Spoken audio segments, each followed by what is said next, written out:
Guys, welcome back to the channel. I'm going to keep this one short and sweet. Honestly, Manchester United lose in the very last minute with the very last kick of the ball on a penalty to Brighton 1-0. It's a tough loss. It's a devastating one. I have to give credit where credit is due. I think Brighton played outstanding today. I think their football mirrors that of Manchester City in so many ways. The way that they're able to play out the back, the way that they press is literally mirror-like to Manchester City. And at times during this game, it felt like United was playing against City. It felt like they couldn't get out, especially, with, I think, around the 85th minute mark. It seemed like Brighton were the better team. It always goes like this when you play up against a smaller team and you're a big team. Around the 80th minute mark, that's when you just start to press and they sit back. The smaller team sits back. It looked as if Brighton were Manchester City in this, Manchester United in this scenario, and Manchester United were like Southampton. Like, it was unbelievable how Manchester United couldn't get out of their own half with about it ended up being like a super long extra time. With however many minutes to go, it seemed as if Manchester United had no way out. Ten Hag has been frustrating me a lot with his substitutions, with his game plans, and I understand that the team needs to be rotated. There's a lot of fixtures in a short amount of days. You need to rotate the team. You need to make sure players are fit here and there. I just feel as if in certain moments in the Premier League, Ten Hag gets it wrong. In this game, we saw Casemiro get a yellow card. We saw Antony get a yellow card. He did the right thing by taking off Antony for Sancho because Antony does have a temper. I just feel when he took off Fred and brought on Sabitzer, why not bring on Christian Eriksen? We couldn't keep the ball to save our lives. Casemiro is an excellent midfielder when it comes to winning tackles, recovery tackles, getting us the ball, getting us higher up the pitch. He plays some really long passes, but his accuracy sometimes it's not there. He was losing us the ball a lot. And there were times where he had to pull out of tackles because he would get a second yellow. Why not bring on Eriksen and make Bruno play a little bit deeper, or make Sabitzer play a little deeper? Just so that you could still have the intensity, you could still match Brighton's intensity. We just couldn't do that with players on yellow cards. We couldn't do that with Casemiro as our holding midfielder. He couldn't afford to bring down a player.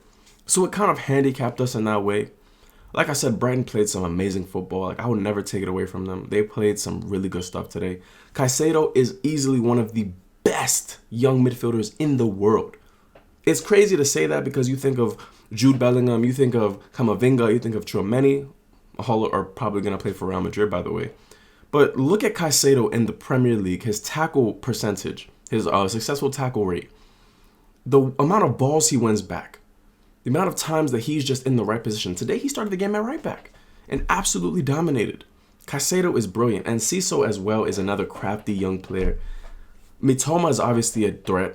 Alexis Mac Allister, they have a solid team. You look at the team on paper and you just wouldn't think that they would have caused Manchester United as much trouble as they did today. But this season, Brighton have been next level. They've been next level. Players like Estupinian really give everything for the badge. On the Manchester United side, it's just I want to see a little bit more intensity from players like Anthony Martial. I want to see a little bit more carefulness from players like Fred. Fred is not a good midfielder. He's not a Manchester United level midfielder. He gives the ball away time and time again. Martial is lazy. Doesn't look like he actually wants to affect the game in any way. There needs to be changes, obviously, for Manchester United, but in this game, I just felt maybe a draw was the deserved result. I feel like in the first half, United should have scored about 2 or 3 clear opportunities. Rashford had chances, Antony had chances, even Martial had a chance. We need to put those away. Look at what it brought us. The end of the game, a silly penalty to give away. It was a penalty, it was, but it's silly. It's unnecessary. We could have scored with Antony in the first. I know Mitoma hit the ball against De Gea's face. So what? We should have capitalized on our chances. The game would have been different from there on out. Like I said, I'm going to keep this video short. I'm not going to keep you guys, I'm not going to hold you guys too long. I'm not worried about top 4 because Manchester United still have a game in hand on Liverpool.